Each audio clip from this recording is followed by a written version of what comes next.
Hey kids, it's Mr. Fly here, hope you're well. Out and about on another bike review, so of course it's raining and grey, sorry about that, but that's midsummer in Blighty for you. Today I'm riding the baby V-Strom as I call it. This is the Suzuki DL650 V-Strom. They make a 1000cc version as well, but this is the sort of mid-sized bike if you like. It's sort of a general purpose bike, an all-rounder. It looks like a big trailer, but I don't think Suzuki make any great pretensions for it going off-road, although I'm sure you could take it on a green lane or whatever. But anyway, if you stick around for the next couple of minutes, I'll give you my first impressions review of the Suzuki DL650 V-Strom. Now it's amazing how quickly you form an opinion on a bike when you jump on it, and you quickly know whether you like it or not. And to be completely honest, I didn't expect that I was going to like this bike very much, because let's face it, all-rounders, you know, in your mind you sort of think, well, jack of all trades, master of none, a little bit boring maybe, but actually this bike, I've only been on it for 10 minutes so far, and I have to say I really like it. It surprised me how much I like it already. It's a V-twin engine, so it's got a sort of a purposeful note to the engine, even though it's not super powerful. It sounds great, and from a comfort perspective it really is the business. The seat is nice and padded, the riding position is lovely, it doesn't feel heavy or anything like that. It's just a really nice bike to ride. It's got plenty of go. I really like it. So let's cover off some of the practical aspects of the bike then. I've already said that it's very comfortable. The riding position is upright, as you'd expect. My legs are at just inside 90 degrees, so a little bit of an acute angle, but not particularly sporty. It's upright without feeling like you're sitting on an armchair. Arms are outstretched in a comfortable way. The handlebars are quite wide, and it's just a nice comfortable ride. It does remind me actually of my GS in terms of its sort of riding position, which is a great bike to ride for long distances. The other thing that strikes me from a practical point of view very quickly is these mirrors. I mean, they look like barn doors, but I have to say they work an absolute treat. You've got great visibility behind you, and I guess that's the important thing. Oh, that's it, pull out, why not? Looks like she's talking on her phone. So yes, they work an absolute treat. Handling wise on these sort of back twisty roads, feels lovely and balanced. It doesn't feel top heavy or anything like that, and handling is really lovely. What I would say is, looking at the cockpit, it looks fairly old-fashioned-ish. You know, this is quite, although it's got everything you need on there displayed, it does look like you know, not a particularly modern bike, which of course it is a modern bike, but to me that dash doesn't look particularly attractive. But it's got everything you need there in terms of you know, it's got a fuel gauge, which is something that so many bikes don't have these days, which I just don't understand. Nip through here quick, be cheeky. Thank you. And it's got the outside air temperature, it's got your traction control settings, it's got the range, it's got as I say, fuel gauge. I mean, everything's there that you need. It's nice and clear as well. You can read your speed off very easily, and then you've got this big analog rev counter, which actually I quite like analog rev counter, so that's okay. Sounds really nice, this engine. It's got this fairly dinky windscreen on it, but in terms of wind protection, I have to say it feels quite good to me. I'm not getting any turbulent sort of buffeting off the top of it, so wind protection is pretty good, and this is on its lowest setting. There are 3 settings for the screen. Sadly, you can't adjust them on the fly. There, it's you know, there's a little thumb screw you have to undo and actually physically move the screen up, so it's something you'd have to do in your garage. But even on this low setting, it seems quite good to me. The engine, as the name applies, is a V-twin, and it does give it a really nice throaty sound and a bit of character. And you know, sometimes when people say, oh, this bike's got character, it comes across as a negative thing, because it often means it's lumpy or vibey or whatever. But this is neither of those things. It just sounds good, and sort of throughout the rev range it's got a nice bit of pull. I have to say the bike actually feels more powerful than I thought it was going to do. I rode to the dealer where I picked the bike up on my Street Triple, which is a similar size engine but obviously tuned quite differently and is quite a sporty bike.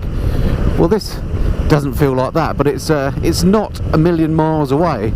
I expect it to be quite unexciting, but actually that's not true at all. I think if it wasn't for White Van Man ahead of me, I could be having quite a lot of fun through these twisties. Right, just checking there's nothing behind me. Just going to check the brakes. Yep, front brake is absolutely fine. Just try the back brake. And actually back brake is pretty strong as well. So I mean, they're not superbike brakes. They're not absolutely eye-poppingly powerful, but perfectly adequate. And the front brake in particular, the lever on this one, the way it's adjusted, and it is an adjustable lever. You don't have to pull it very far to get a good bite, but then of course this is a brand new bike, so maybe the pads aren't fully bedded in yet, and still there's no wear on them, but they feel good, the brakes. Suspension wise, very compliant ride. You could ride on this for hours and you'd have no fatigue. I can tell exactly what the bike's doing in terms of the grip from the tyres and so on. There feels like a good connection to the road. Yeah, it's still a comfortable ride. I'm not being jarred on every bump, and this road is not a good road in terms of its surface. Yet the ride is really nice. Love the sound of this. As you change down, she sounds really grunty. I love it.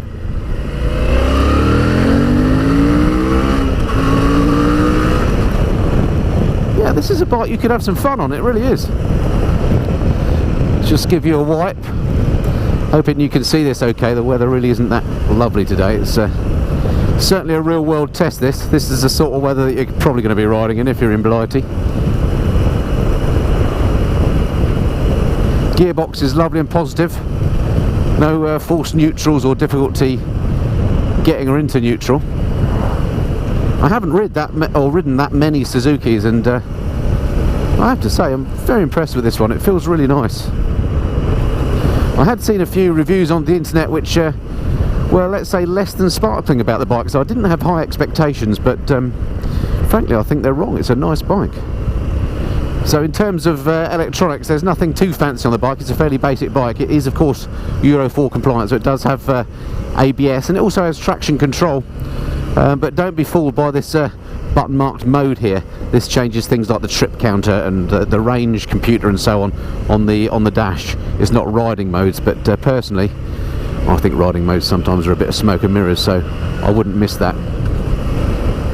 The switch gear is the what I call PCB type, so not hugely tactile, but it works alright.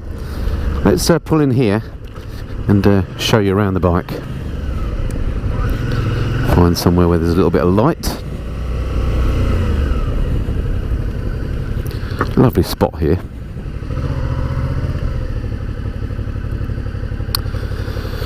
Now, does this make sense? Yeah, let's do it for a bit. Easy to select neutral. Great stand in terms of having a little lip on the side of it so you can kick it down easily. Right, here we go then. Now this is the V-Strom comes in three colours, a white, a black and a yellow. And I think this yellow just looks fantastic. And I say this is the sort of upgraded model, if you like, which comes with the spoked wheels and the guard at the bottom, and also the hand guards, which come as standard with this machine. Okay, let me get my other camera out and I'll go through the specs. Right, here we go. Hopefully you can see that okay. So here she is, the Suzuki V-Strom DL650. It's actually got a 645cc engine. It's a 90-degree V-twin, which is what gives it that great thumping sound. In terms of power, the website says 52 kilowatts output or 71 PS.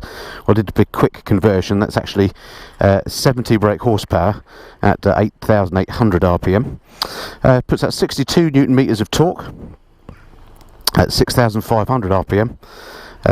So it's not going to win any races, but it's practical power. As I say, it certainly feels grunty enough. There's no lack of power as I was riding it. In terms of braking, they feel very good. It's got twin discs up front. Here we go, and they're Takiko calipers on here, but they feel pretty strong, as I say, and they look fantastic on these gold spoked wheels. It's only this the yellow paint scheme that comes with the gold wheels. I think the black bike comes with black rims with spokes. If you go for this model. Suspension wise, nothing fancy. It's telescopic on the front with what Suzuki call link type suspension on the rear. Seat height 835mm, so quite high, but when you're on it, it doesn't feel like a high or heavy bike. The way they've sculpted the seat means you can get your feet down pretty easily. Weight wise, 213 kilograms, so sort of middling weight, and that's wet weight as well, so not hugely heavy, not hugely light. Tank capacity, this tank is actually pretty huge, 20 litres it'll carry, which is very useful. 68.9 miles per gallon is what Suzuki quote. So great range. In terms of the electronics, as I say, it's got traction control, it's got something called low RPM assist, and the Suzuki easy start system. The low RPM assist, I think, is just designed to help you pull away without stalling it, so it's a great bike if you're maybe new or not too confident rider. Then it's got things like that that just help you, give you a bit of confidence, and it's really great value as well. Price on the road for this, $7,399, which I think for such a big comfy touring type bike is excellent value. Alright, well the weather's not getting any better, so I'm going to jump back on again and do some more riding.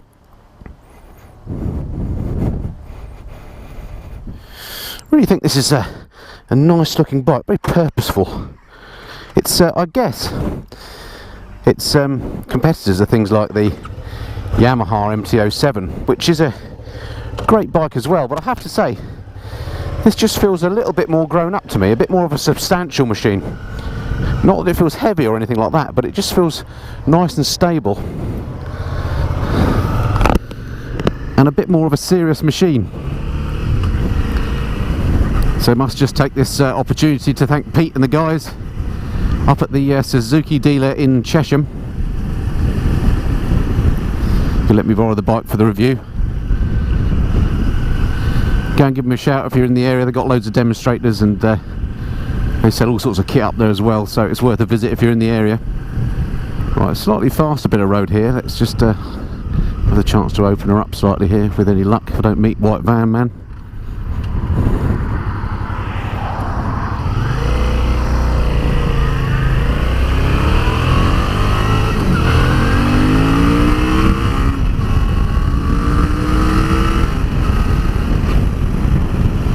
Yeah, quickly up to speed. A really sort of practical spread of power. I quite like the way they've done this. There's no, you know, it doesn't take off like a rocket and then run out of puff, nor does it give you a big surge of power at the top end. It's just a nice linear power delivery. You know what you're getting, it's not going to catch you out. Clutch action is nice and light. This is what I would call a really solid bike, and I think what I mean by that is it's just got a build quality feel about it, like it's not going to drop to bits in a couple of years. It just feels like the sort of bike that you could ride in all weathers, in all roads, and the thing would look after you. It's a no-nonsense machine. As a commuter, this would be absolutely brilliant, because you can get luggage for this, panniers and top box and tank bag. So if you need to carry stuff to work, then this would be a great bike for that. You feel quite high up. As I mentioned, the seat height is 835mm, which is quite tall, but I can get my feet on the ground easy, and I'm only 5'8". It's actually quite a narrow bike at the waist, so it's no problem there.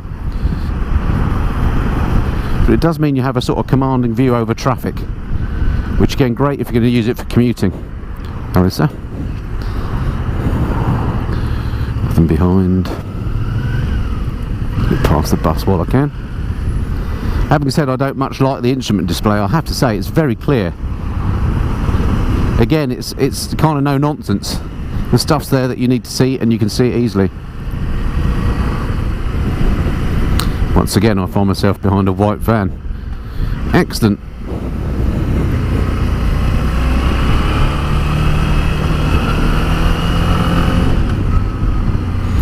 Okay, so that's just about it for my first impressions review of the 650 V-Strom, and well, as you've gathered, I've really been impressed with it. It's a lovely bike.